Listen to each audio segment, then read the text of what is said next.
I don't normally listen to the videos that I've made, but I thought it was important to just check the audio of James Cleverly, or the audio of the question about from the MP for Stockton North. And I was listening quite carefully to what had been recorded, and you can hear somebody with a voice that sounds very much like James Cleverly talking about shithole. It's not the language that should be used in the House of Commons, but the fact that it is means I can use it now. And it's inappropriate. It certainly sounds like James Cleverly. I should put the word allegedly all over the place, but it sounds like him. And coming fast on the use of the word batshit, which I'm told is part of batshit crazy. All of this is military language, or I was going to say it's the language of the mess, but it's not. It's the language of the barracks. And it's pretty poor. James Cleverly is very proud of his military background, but it's a military background. It's sort of playing at soldiers, really, isn't it? Has he seen real action? Has he done real things? Or is he rather like Penny Mordaunt, just playing at soldiers?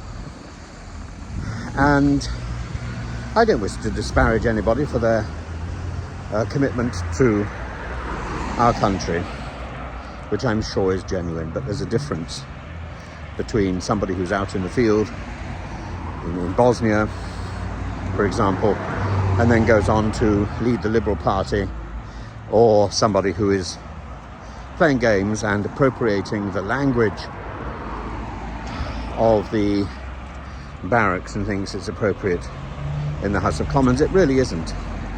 And if you play the video very carefully, you can hear the words. You really can hear the words.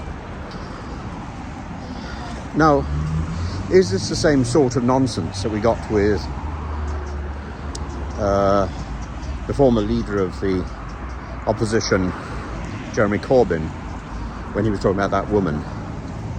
I think it probably is. I think this is about an effort by the House of Commons to save face, because somebody who's just been appointed to office, is he going to go down in the same way as his predecessors? Does he really want to be tarred with the same brush of inappropriate rhetoric, inappropriate language, as Priti Patel and Suella Braverman, and indeed Theresa May? I'm leaving out, and I always do leave out, Amber Rudd. I met her around about the last election, and she seemed genuinely thoughtful, genuinely considerate, and I'm sorry that she didn't remain in post for long enough. She took the fall, if you remember, for her predecessor's stupidity over Windrush, and her predecessor at that point was then Prime Minister. She'd moved on, and rather than taking responsibility, she expected Amber Rudd to fall on her sword for her mistakes. Extraordinary. And Amber Rudd did, and then got out of Parliament. And maybe to her credit, but we've had a string of appalling Home Secretaries, and I was hoping that James Cleverly would be better than they've been. The evidence so far doesn't stack up.